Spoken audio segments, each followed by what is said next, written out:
for the process of this. Sure. I'm going to give you components that are right for you, and I'm going to give you components that are completely wrong for you. Your only job is to figure out how to make each one work. And if you eliminate everything that doesn't work, and you're only left with one thing, it's tough to say that's not the right thing for you. We want to go through and test complete extremes. You're going to hit the worst stuff, the best stuff, and find out which one actually works for you. And the main parts of the fitting, we do a lie angle fit, we do a shaft fit, and a grip fit. The worst golfer in the planet and the best golfer in the planet still need the right club for them. Yeah. So the process doesn't change. So we're starting in the middle, then we're going to go to 2 extremes, find out which one you're best with, and move on from there. We never judge the first couple of shots. Okay. The reason being, every time I change the components, you're going to have to do something slightly different to make each one work. Okay. And you're not going to know that until you've hit a couple of shots to figure it out.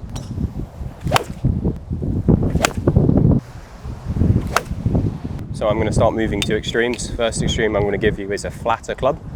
There you go.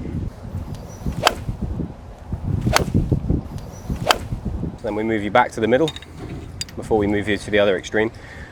One rule we have is we never really want to jump too much between components because it might throw you off so much. You might be moving from a component that's completely wrong for you, but you figured out how to make it work, to a component that's completely right for you, but you haven't figured out how to make it work, and you might hate it, even though it's the right one for you.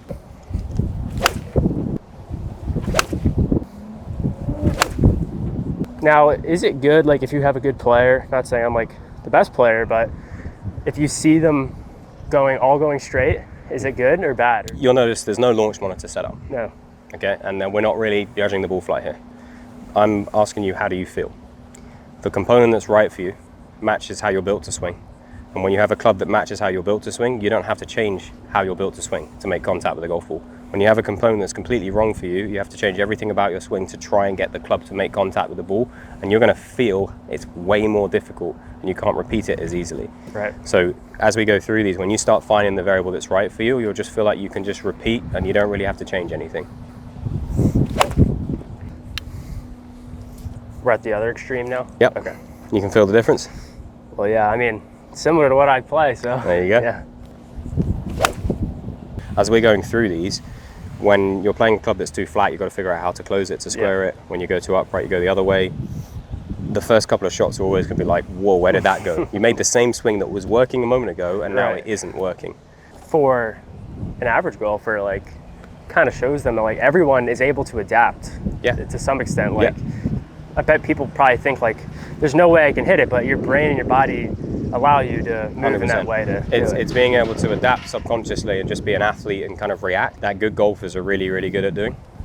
Even if their club is completely wrong for them, they'll figure out a way to make it work. The problem is if you've started golf from the very beginning when you pick up the game, and this is why the question is, I'm not very good at golf, or I've just started, fitting's only for good players. Fitting is for 100% of players, and arguably even more important for the beginner, because when they start off with the wrong component at the very beginning of their game, they build their whole golf swing around it, they build their whole golf game, their mental state, their appreciation for the game is built around it being really difficult.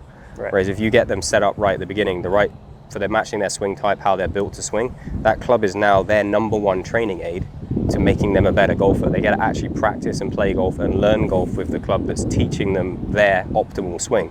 Yeah. Most people are like they're fighting their golf clubs from day one. So you've hit the middle, you've hit the extremes on both sides. Yeah. Out of the extremes, which one did you feel more comfortable with? This one. That one. So more on the upright side. Yeah. Was it a clear difference between that one and the flat side for you? Yeah, I mean, a noticeable difference between the two. For sure. Yeah. So if a player is feeling like the upright and the flat both pretty similar, they're probably right in the middle. Right. If the upright's slightly better, then they're probably biased to that. Right. If the flat is slightly better, they're probably biased to that. And we see a mixture of everything. It's not always upright, it's not always flat. It really depends on the player. So we now know that you're more biased to the upright side. What we're going to do is we're going to hit between the standard lie and the 2 up. We're going to find out of those two now, which one are you more biased to. Okay. If you hit them both equally as good, you're right in the middle. If you still hit that one better, we know we're still exploring potentially even more upright. The whole process is designed around forceful error.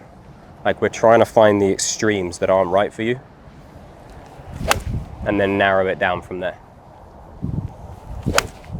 Since I'm a coach and I'm technical, I start thinking about things like, okay, well, it's a little less upright, my hands are a little lower, blah, blah, blah, blah, blah. Yeah, we've separated fitter and coach Right. into two buckets, but they're not. It's a golf professional. You're not really coaching if you're not analyzing equipment and what it's doing to the player's swing, and you're not really fitting if you don't understand the swing side of things, because you might be putting them into something that's actually teaching them the opposite to where they need to be moving to. Right. Like I always say, fitting can be dangerous, because and this is why we don't judge this, I judge how you feel, because the one that you feel the easiest to repeat is the one that's closest to how you're built to swing. It might not mean it's producing the best outcomes, but it's the one that you can find the middle of more often. Right. And then you'll figure out ball flight.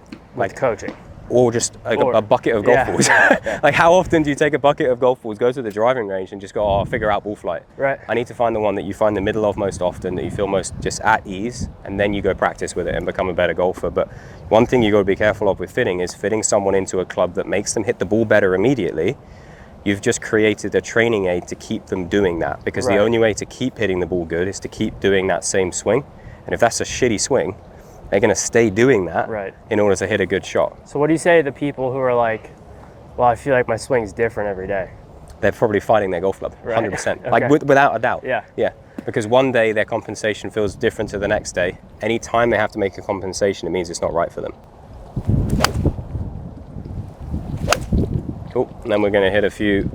We're going to go back to the upright, and you're just going to say which one you felt better with. So this is back to the upright again. So you were just hitting the standard, now we're back to the upright. And that's what we always see first swing, when you go into an upright.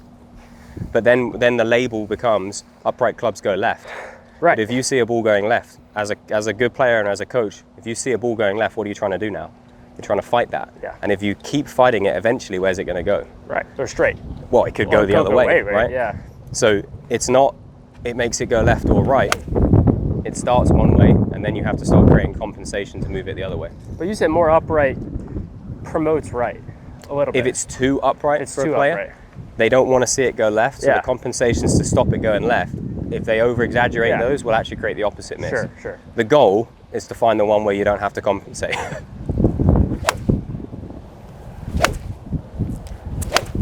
Was there a clear winner, or was it kind of actually both felt all right? I don't know. They both kind of felt all right. Yeah. I don't know if it's because I've been playing very upright clubs recently, but I don't know. It was, I can't say like it was one or the other. Yeah. Then it's in the middle. Yeah. Cool. So then we go in the middle. Makes it your job easy. There you go. This fitting process is a very player-led fitting process. I'm here to guide you through and answer any questions, but I'm not moving you in any direction here. You're saying this one felt better. Okay, we'll go in that direction then. So then would you recommend if someone was fitting someone on TrackMan, turn off the numbers? Turn off the numbers. Yeah. So that's where it gets really interesting. So we used to use FlightScope for every single fitting, and we still use FlightScope for a lot of our testing. We used to use the acceleration profiles and the speed profiles. Have you seen those? No. So it's basically like a graph that shows you not just what the speed is at the moment of impact, but how it gets there. So you see the speed before impact, after impact, the acceleration of how the club's getting to that point. The most consistent is the ones that the lines are just repeating every single time in the same way. Sure. Right? If a variable is not right for someone, you'll see the lines going all over the place. So what we found is that when you get someone in the right component, they can repeat that same pattern more often. This one, I like, yeah. There you go, so we're in the middle between the two. There you go. So they can repeat that pattern more often, and we would say, okay, this one is creating the most consistent profiles for you, and the player would go, yeah, that one felt the best, and we'd be like, yeah, all right, of course. Right. So we stopped saying, here's what the numbers say, and we started saying to the player, which one do you feel is right? And 100% of the time, the one the player felt better with, and literally in order from the one they knew was worst to the one they knew was best, and everything in between, was exactly what the profiles were saying. So when a player said this felt the easiest, it was the most consistent profiles as well. Right. So we were like, okay, do we keep this as evidence? And we tested with it and we tested without it. When you have the launch monitor, after every single swing, the player's going, what's the numbers, what's the numbers? Well, yeah. The moment you take it away, you've not once asked me what's the numbers, but you know what's the difference in the clubs. Sure. So we're building an appreciation for how golf's actually played. You don't have numbers on the course, you make swings and you find out if you hit a good shot or a bad shot. Yeah. And this is what the process is teaching you. What club makes it easiest to hit the most amount of good shots with? So you actually meet in the middle. Yeah. So this is where lie angle is quite fun. So you can use it as a training aid. So if I have been playing one extreme for a certain period of time, and I'm so used to that extreme that my swing is built around it, and I need to be at a different lie angle to match how I'm built to swing, that's going to take a while to adjust to. So you could actually go the other way. Sure. Then it forces that change fast, and then you can come back and meet in the middle between the two. Lie angle wise, we're going into the 1 degree upright. So now we're going to go through shaft testing. So the way we do this, we take the lie angle that's right for you. We take 3 shafts that are all at the exact same weight, but they have 3 completely different bend profiles. You're going to hit all 3, and you're going to say which one out of the 3 feels like it bends in the right place for you, and you'll feel the difference straight away. Yeah. This part of the test is much more about showing players that there's much more to a shaft than just the flex and the weight. Most of the time, it's like, what weight to our shaft do I need, or what flex shaft do I need? When actually, it makes a difference, but not anywhere near as much as where the shaft bends. So where the shaft is releasing, where the shaft is bending, needs to match your swing type and the force that you put into it. Got it. Okay, so that profile was in the middle of the 3. Okay. Now we're going to move to the opposite sides. We always start in the middle and then we move to the opposite from So you there. go same weight? Yeah. Okay. So these all are right around 90 grams, so we're at the same weight with all of them, but they bend in 3 different places. And again, we're not trying to judge ball flight here, we're just trying to judge the timing of the swing, which one feels like it gets to the ball when you needed it to get to the golf ball. It's got to be hard to like, I mean, it's hard for me right now to just not judge ball flight, because like, of course you want the result 100%. to be good. So you can look at that, take it into account, whatever you want, but the main thing, as long as you're focusing on when I made this swing, did that feel right? How hard was it to get contact with the golf ball? Right. That's what I care about. It's all about timing. You feel a difference between those 2 shafts? Yeah. And that's the key thing. As long as you can feel a difference between them, we can actually do this test. Right. What do you do with the other people who say, I don't know? Never. Never. Okay. Never. Because if they can't feel the difference, they'll notice the difference in their ability. One of them will be easier to make contact with the ball than the other. Right. So some way or another, they'll be able to tell which one was easier and which one was more difficult. So you see how that completely different timing on that. Yeah. So I'll tell you something really interesting on that one. So this is a way softer profile. Yeah, I was going to say. And that's why we never judge the first couple of shots. Yeah. Way softer profile, right? It's not getting to the golf ball when you needed it to. The radius is actually getting shorter. Yeah. So you need to find ways to get down to the golf ball with this one. I was going to say. We've then changed to that shaft. You've done the exact same thing and you've gone, hold on a minute, that golf club got to the golf ball way, way earlier than I was expecting. Yeah. There you go. So same thing, give me 3 or 4 more with that, figure it out again.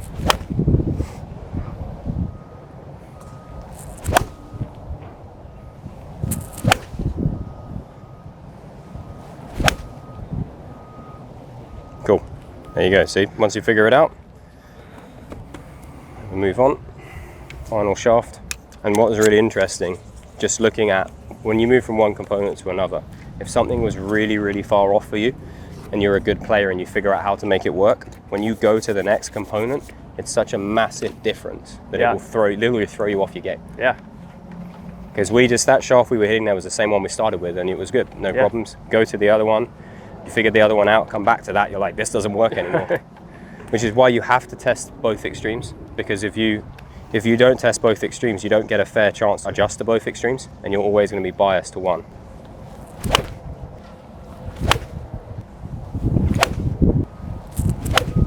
So out of the 3, once you adjusted to them, yeah, this one for sure. there you go. Right, so you're in a stiffer profile. Right. Don't confuse that with flex. It's just that overall this one is a higher kick point. It's a stiffer I was going to say, is that profile. what people say when they say, oh, it kicks more at the head, it kicks more, Yeah. you know, but they probably don't know what they're talking about. I mean, it's all just an interpretation of a feel. And to a point, maybe they don't because they've never actually been exposed to a proper test, or a fair test. That's why we wanted to do it in a way where a player actually gets to feel that there is a difference instead of just talking about it. Right. We now know that you're in the stiffer profile. That's in the 90 gram. This is where we go and test through the different weights in that profile now. If anything, you're going to be at that weight or higher. Okay. I don't think you're going to be lower. Right. So the first thing I'm going to do is I'm going to give you lower. So we're always going in the opposite direction to what we think is right, and then we move in the direction that we think is right. There you go. And roughly, what's your club head speed with a 7-iron or distance? Distance, carry like 190. Yep. Yeah, 195. Yeah. Probably about 190. So if we were to categorize that into slow, medium, or faster, on the faster side. So chances are being on the faster side, that you're going to need to be in a slightly stiffer shaft. Sure. And that's what I think people gravitate towards. They're like, I swing it harder, so I need stiffer. Is that always the case? Not always, but most of the time. Okay. This is where there's a difference between profile and flex. So profiles, where the shaft is bending. Got it. Flex is how much is the shaft bending. And then the weight is what's the weight of the shaft. Got it. So that's going lighter than I think you need. Now, that's lighter, yeah. Yeah. So we're going to gradually move up.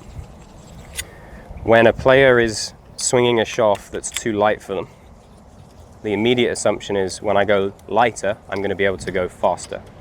Sure. That's what most people think, right? It's not always the case. When you go lighter and you have less mass in the shaft, sure, you have the ability to move that faster because there's less resistance against you. But there's one thing you have to still be able to do, which is make contact with the golf ball. Right. And if you're swinging at a speed that's so fast that you can't time it, it's uncontrollable, you'll actually slow down to find control.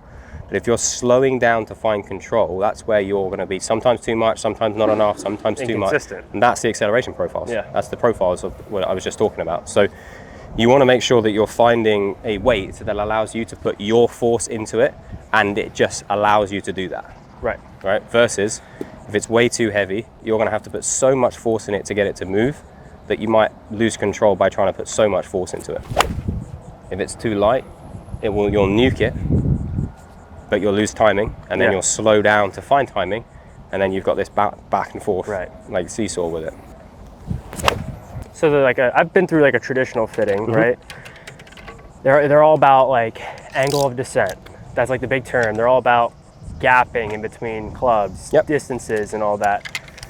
Now, is that just a byproduct of this process? We have 6 things in golf that we're trying to control, and they're breaking up into 2 groups of 3. You have strike control, face control, and path control. And those 3 things combined control side-to-side dispersion. We have to get really consistent with strike, really consistent with face, and really consistent with path to get a good dispersion. Once you've got that down, then you've got launch angle, ball speed, and spin rate, and those are determining front-to-back dispersion. If your side-to-side is moving here, there, and everywhere, your launch, spin, and ball speed is moving all over the place as well. So it's very, very difficult to become good at controlling your distance if you can't control your dispersion sideways. Right. But everyone's talking about learning to get better at distance control, hitting wedges, and it's great, 100%. The better you are at distance control, the better golfer you can become. But you're wasting time focusing on distance control first if your strike, face, and path are all over the place, because you can never be that good, because it's so hard to repeat consistent launch angle, spins, and ball speed if your face, strike, and your path are all over the place. Right. So we care about getting those good first. How do you get those good? Anytime you have a compensation to make in your swing of any sort, you're going to sacrifice one or more of these things. So if you've got a swing error or a equipment error, at some point in the swing, if you want to make contact and hit a good golf shot, you have to make a compensation somewhere. If I'm making compensation to find contact with the golf ball and strike the ball good, I'm probably going to sacrifice face or path or both. So I might have great strike with a great face, but the path's way offline, and now I've got gigantic curves. Right. I might have great strike and have a very neutral path, but my face is all over the place. Now I have a start line and a curve issue. Right. I might have amazing face control and amazing path control, but my radius and my strike is now just 6 feet underground. The ball's going 2 feet in front of me, but at least it's going straight. So if you want to get a balance of these 3 as good as possible, you have to remove as many compensations from your golf game as you can. Equipment is the #1 cause of compensations, and we are, in these 3 components, we are handling, like, getting down to the minimal amount of compensations needed to find strike, face, and path. Right. Once you've got those down, now you can worry about actually going for a distance control session or a gapping session. Right. It doesn't matter until those are good. So the components that actually control it more than anything is lie angle, shaft profile, and grip size. And once those are good, then we can actually go and practice. Right. And have a golf lesson. Don't have a lesson and try and fix something that was broken because you were making bad clubs work for you. You're fitting someone, it's whatever profile, whatever setup that can get you center contact most consistently. That's kind of what you're going for, just contact. Yeah. So lie angle will affect start line and all of that, and you'll have to manipulate face plane and all of that. But anytime you have a compensation to make to control those, radius is changing as well. Right. And if the radius doesn't, so depth underground or like topping it or fatting it, that's radius kind of, right? So the one radius in terms of like the distance of the club away from you through the shot. The one that you're the most consistent controlling radius with means you have the least amount of compensations, which also means it should be the one you control the side-to-side dispersion with the best as well. So that's why the number one thing I care about is radius and how you feel swinging the golf club, because you can figure ball flight out. I can give you a bucket of balls on the range and you'll go and figure out what you need to do to get a ball flight. But if strike's off and it's changing every single time, doesn't matter how many golf balls you hit, it's going to be really difficult to be consistent. So you see, we went lighter, it got worse. We went back a bit heavier, it got better. So we know that moving in the heavier direction is where you need to go. Now we just got to find out where. So the way we do it is we're going to go all the way up to the heaviest, and you're going to tell me when it starts to feel too heavy and too stiff. And then we just meet in the middle. We know where too light is, we know where too heavy is. It's somewhere in between those two. That's the 100 gram. We've gone from the 90, 80, 90, 100. You can feel it just by holding it. It goes up, doesn't it? Which already, like, you haven't even hit a golf shot yet. What you've just said there is it's the mental game. Confidence. Like, I've got more club here, I can put more force into this golf shot.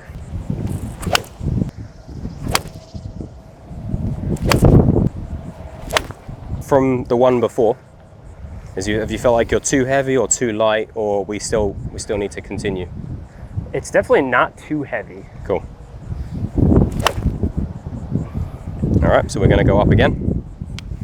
If you're a weekend warrior, weekend golfer, and you don't get out on the weekdays, and you only get a chance to play at the weekends, and you get 1 hour on a Tuesday or Wednesday afternoon to actually go and do some practice, right? I can go chip for an hour, I can go hit an hour of golf balls on the range, or you can go for a 1 hour of Avoda fitting and make sure that your clubs are making golf easier for you. The moment it starts to feel too light again, we know we've gone too far the other way. So we're going to go back in the other direction, and this is where it's going to be a little bit more rapid fire. First thoughts, too light, too heavy. The fact that we've got up to 110 grams, and in 110 grams in graphite is a lot of shaft. That's the one thing people don't understand. They think graphite's a softer, lighter shaft for ladies, seniors, and juniors. But the reality is, graphite at 110 grams is so much stiffer than steel at 110 grams. So much stiffer. Yeah, with the heavier one, there was a little bit more inconsistencies in strike. The way we explain it, it's like dumbbells in a gym. So if you go to the gym and I give you some 40-pound dumbbells, 45-pound dumbbells, you're going to be able to move them, put a lot of force into them, and move them at a pretty good speed, right? The ratio of force against you to force you can put into it is pretty good, and you can put a lot of power into it. If I give you some 80-pound dumbbells, you might be able to move them, but it's going to be slow, and it's going to be a battle, and you're going to lose eventually. And then if I give you some 5-pound dumbbells, you'll move them faster than anything, but you'll do 1 rep with some 5-pound dumbbells and they'll fly, and then you'll actually slow down to control that lightweight. Same thing in shafts. Too heavy, it's going to get to a point where you're going to be too tired to swing that golf club and you're going to be burnt out. Too light, you're going to have to slow down so much to find control that you're actually going to be slower with that than you would have been with a heavier shaft. The idea is you find the one that's just right for you. You were at 100, you were like, I'm not quite sure if it's too light or too heavy. Now we're going to go to the 90. First impressions after a couple of shots, too light or still too heavy?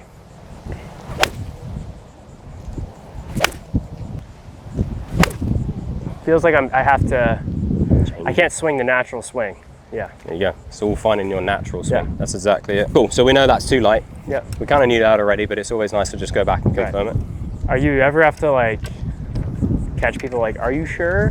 Like, very rarely. Like, and if they've come to a decision and they're like, this one feels the best, and I just know that it's nowhere near where they should be, it probably means I've not exposed them to enough to make an informed decision on it. It's like with you there, it's like, okay, 110, a lot of shaft. I think you're somewhere around that 100 to 110, which is why you ended up there in the first place. We can see that you're struggling to make a decision around that weight, so I'm gonna just pull you away from it, bring you back up to it. You get a little bit more time, a little bit more shots to judge it. We're at the point now where it's like we've gone through enough of them that first feeling when you have the club, that confidence off the bat. Feels good. Feels good? Yeah. Better than the 90? Yes, oh, for sure, better than the 90. 90 was definitely too light. Felt like I had to do something in the downswing and I couldn't just swing through. We're gonna go back up to that 110. Again, in that first couple of shots, are we feeling too heavy, too light? Imagine after 9 holes, how are you going to be feeling? A lot of shaft. It's tiring, isn't it? Yeah. So just for the camera, yeah. 110 grams for a player who hits it 195 yards with a 7-iron feels like a lot of shaft. Yeah. So everyone out there that thinks they need 120 or 130 grams, if you ain't swinging it at this guy's speed, you don't need above it. Because I've had 120s in a steel shaft. Yeah. It's totally different. 100%. Yeah, that's nice. Cool. There you go. Right, so there's your shaft profile and your shaft weight. Funny that. Yeah. What does that seem like? Exact one that I play. There you go. Right. So now he did all that. He knew the answer just looking at a video of my swing one time, and he was halfway across the country. Yeah. He just confirmed it today. The difference is the experience piece of it. Yeah. Like we have fitting charts created off of your height, your swing type, your tempo, the force you put into the shot, and we can see it from a video. If I have a rough carry distance, have a rough club head speed, I can look at the rest and tell the force you have available by your overall mass, right? The speed you're moving at, the tempo you're moving at, and from that we can literally go ahead and go, right, there's a swing type, there's a tempo, this is the profile range. They've got more speed and they've got more force available. Here's the shaft weight, and you can narrow it down from that. So we know that we can get 100% of people into the exact right specs by just reviewing through the online fitting. Right. However, you have to trust us. Yeah, 100%. You have to trust that we've got that right. Mind. And have an open mind, 100%. Yeah. We know we're going to get it right. You have to trust us. The difference with this is you're literally leading this process. Yeah. It's like I'm not here. You're just handing me clubs. 100%. Grip fitting. We're going to go back to the steel shaft with the same grip that we've been doing the whole time. Okay. I want to normalize you to this before we go through, because all the grips are on these shafts for that part of the fitting. So we never want to change, same lie angle, yeah. Same lie angle, same grip, just normalizing back to that shaft because it's going to throw you off on the first couple of swings. We never want to change more than one component at a time. If you change 2 components and things change, you don't really know which one of those caused it. So we're going to go gradually all the way up to the biggest, step by step, so it doesn't throw you off. Once we've hit the biggest, we then come down in size. And when we come back down in size, you tell me, when does the grip feel too small? Do not tell me when the grip feels too big, because you can't judge it until you've hit the biggest. Sure. So I don't care about how these feel going up. Okay, standard grip, starting point. Right, so that's the smallest. We'll work our way gradually up to the biggest. No judging, just hit all the way up to the biggest. Once you've hit the biggest, then we come back down, and on the way back down, you tell me, when does it start to feel too small?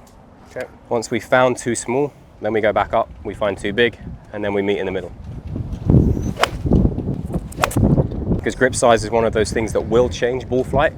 Okay. The bigger grip, if it's too big, at first the ball will miss right, and then you'll overcompensate and it will miss left. If it's too small, it will miss left, and then you'll overcompensate and you'll miss right. Don't you love that about golf? It's like, all right, if you're missing it right, well, it could be this, but if you're doing this and you overdo that, it's going to go left. Yeah. Anytime that a component is right where it needs to be, there's no compensation to make either side. You can keep repeating that. If you go too far one way, you're actually going to create the opposite that you think once you figure out how to make it work. So like if someone's missing too far left consistently, chances are their lie angles are actually too flat for them.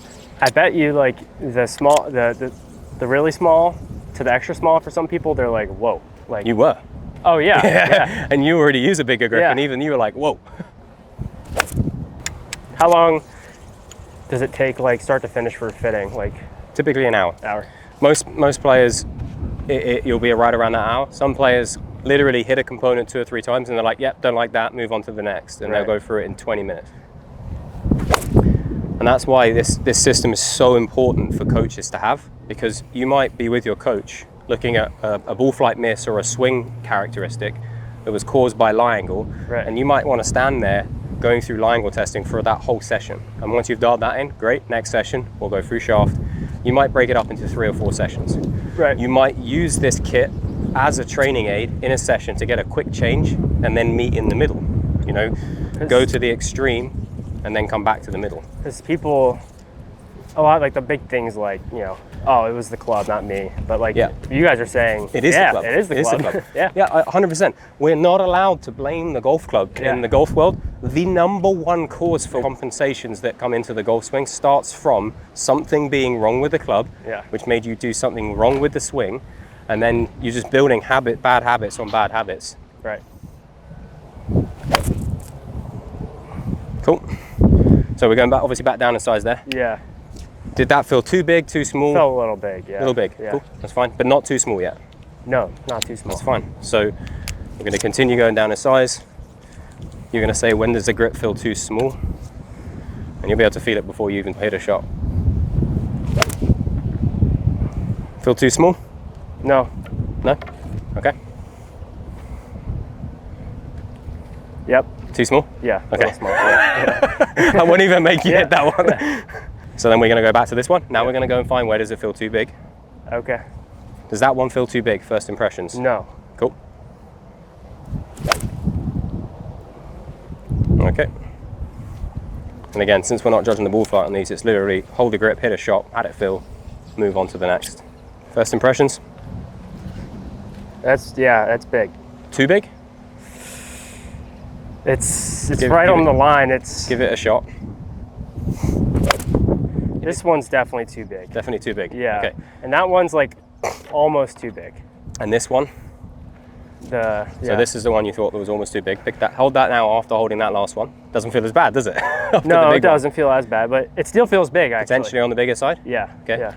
Does that feel better? Does it feel too small, too big, somewhere in between? Somewhere in between. Is it the clear winner out of everything, or is it between two? It's clear. Clear winner. Yeah. Okay, if it's a clear winner, that's your size. Yeah. If you felt that one was pretty good and that one was pretty good, that's a bit too big, that's a bit too small, you would meet in the middle. This is where the final question in the grip fit side of things is where we refer back to the shaft thing. When you went up to 110 grams, it didn't feel too heavy, it just felt too stiff. Right. So there's something about a heavier club. You're a player who has more force available and higher speed. We know we need to go stiffer, but when we got to the 110, it was too stiff, but you like the weight. Yeah. So we can achieve a heavier total weight club without making the shaft crazy, crazy stiff by using the heavy versions of the grip. Interesting. So we would use the rubber core version, it would get the total weight up. Is that this? That is the foam core version, so that's the lighter version of it. So size-wise fits good. And what do I have? Total weight, you have the rubber core version. There you go. So we would go slightly heavier in the grip. And it's okay that putting the weight on this side of the club? Yeah. Because Okay. that changes swing weight. Right. So this is where the swing weight thing comes in. When we developed the fitting process, we took every single component you can think of testing in a golf club on the extremes, and we tested them on flight scope. And we tested the acceleration profiles, and we literally put them in a hierarchy order of when they weren't right, how bad was it? When it came to swing weight, when swing weight was at one extreme one way and the other extreme the other way, after 3 or 4 shots, the player figured out how to make it work, and the profiles didn't change. It didn't matter if it was on the consistency. It didn't matter if you were at A1 or at E1. After a couple of shots, the player figured out how to make it work, and they would consistently repeat. And what you would see in the ball flight on the first couple of shots and assume was because of swing weight, it was, but after 200 golf balls or 5 rounds of golf, the ball flight just really wasn't that much different. Right. But we always judge so quickly in golf. We judge that first couple of shots, and then we say, this does this because of this, right? Well, after you get a chance to figure it out and make it work, you notice there's not much of a difference. When we put everything in order, this is where swing weight gets super interesting. The number one component, when it was really far off, that messed things up like crazy, was lie angle. Next was swing weight, but it wasn't what the swing weight was, it was how balanced is the set. Right. So if you had a club that's at A1 and one that's E1 and one that's C2 and one that's F, when you change between those, it throws things off so much because it was such a different timing and feel. When we change these components, sometimes the swing weight changes. Like every component we're changing here, weight, shaft profile, the flex, the different grip sizes, the different lie angles, they're all slightly changing swing weight, which is why you can't judge the first couple of shots. You need a little bit more time to get adjusted before we start judging. In order, it was lie angle messed up everything if it wasn't right. And it's literally like 99% of golfers out there have never gone through a lie angle fit. And just so people know, lie angle, it's this angle right here? Yeah. That angle relative to the ground. So like the shaft, if I kept the lie angle, the club flush to the ground, a flatter lie angle is if I bent the shaft down this way, upright is if I bent the club that way. And people with steeper swing planes and steeper swings usually gravitate towards more upright. 100%. So if I have a player who naturally in transition has a steeper swing versus a shallower swing, a steeper swing will typically be more on the upright side. Height comes into it as well. Height of the player? Height of the player, 100% that comes into it. But relative to swing type, steeper swing types will be more upright lie angles. We then look at steep swing types and we go, in lessons, we go, you got to learn to shallow your golf swing. It's like, you're built that way. Yeah. That's what you do, yeah. right? You're a steeper player. Let's make sure the clubs work for you. Like that was it for me. I spent a long time trying to change my golf swing. It's what got me into coaching. It's what got me into equipment. I was trying to change my golf swing because I know it was not supposed to look like that, right? Right. And it never changed. And I hurt myself. I got injuries. I got all sorts of problems trying to do it. So I was trying to force changes that were not biomechanically correct for how I'm literally built to swing a golf club. Yeah. The moment I stopped trying to change how I'm built to swing, trying to fight my golf swing and build the clubs to match my tempo, my swing type, my release point, and do that by doing the exact test we've done today, all of a sudden I'm not going, I've got a bad golf swing, because I'm hitting such great golf shots and it's matching how I'm built to swing. Yeah. It's all how you're built to swing, 100% of it. So that is lie angle fit, shaft fit, grip fit. Now we've got your specs dialed in, that's the 95% dialed in. Yep. Now we can have a look into what type of set are you. Yeah. So, are you a same length or are you a combo length set? Right. We haven't got variable length in here in testing, but same length and combo length are going to give you that mix of, it's really just head weight. So we're going to start off with a 4-iron test. Real simple. We're going to take a same length 4-iron and a combo length 4-iron. Same length 4-iron is 270 grams. Combo length 4-iron is 244 grams. Combo length is longer, same length is shorter. Both 19 degrees. So in theory, they should both do the same thing, right? Yeah. So I'm going to start you off with the combo length 4-iron. Same thing, half a dozen shots. Just get an idea of what happens out there. The one that you feel like you have to change the least about your golf swing is the winner. Now, obviously, not your lie angle, not your shaft, not your grip, but neither of them are. And we're testing like for like. The only variable we're changing here is the length and head weight of the club. It's the same shaft type, it's the same grip type, it's the same lie angle relative to the length. Cool, right, then we're going to go into the same length.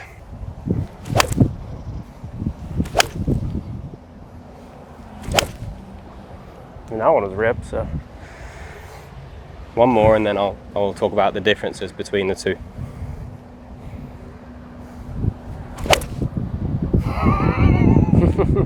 There you go. Yeah. Right, so which one works better, huh? Yeah, right. So what is the difference between the two? One of them, unbelievably consistent strike, which was the same length. Yeah. It's the same length the whole way through the bag, and I can make the same swing on every single shot, super consistent. Now, our saying is that 100% of players should be using same length to a point where it isn't an advantage anymore. Right? Same length, the idea, the label is 7-iron length. It's all the way through to your 4-iron, your wedge is included, and this is how it's played. But then if you're a player who doesn't have a lot of speed, launch, and spin, you might, going to a heavier head on a shorter shaft, you might struggle to get speed, launch, and spin. Yeah. So then we would go into combo length to help that go up. Yeah. But then you're like, well, but then same length's not for me. It's like, well, it can still be for you in the wedge end of the bag, and it doesn't mean you have to play your wedge at a 7-iron length. Play all your scoring clubs at a length that you are most confident with. Play them at that length as far through your bag as you can, and when the ball flight doesn't do what it's supposed to do, then we start going longer. We believe that combo length is the ultimate way to put a set together, because it literally takes the #1 advantage of a same length set, which is the sameness in the scoring clubs. 150 yards and in, proximity has to be good. Make everything the most consistent as you possibly can by making them the same length. And then when it gets to the lower end, lofted end of the bag, where most players need help getting launch and spin, go longer, go lighter, get the ball in the air, but you still get to use same length. We're not ruling it out of the set. For sure.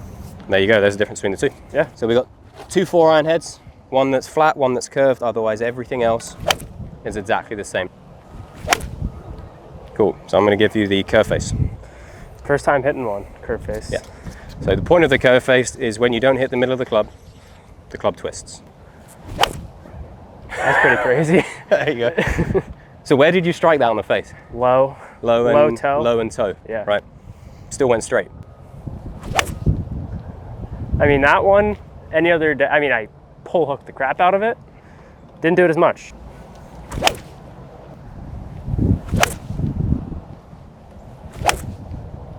There you go. Yeah. That's curve versus flat. So we have gone you through a fit.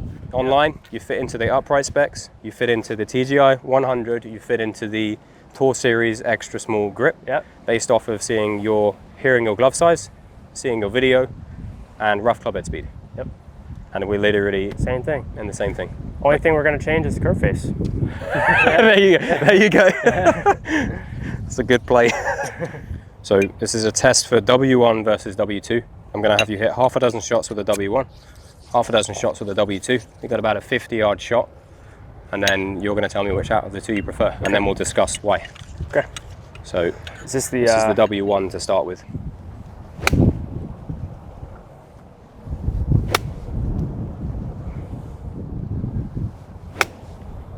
Cool. Now, we're in Florida. How would you describe the turf here at this time of the year? It's all over the place. It's like soft and squidgy. Well, yeah, it's very soft. A lot of rain. Yeah. So.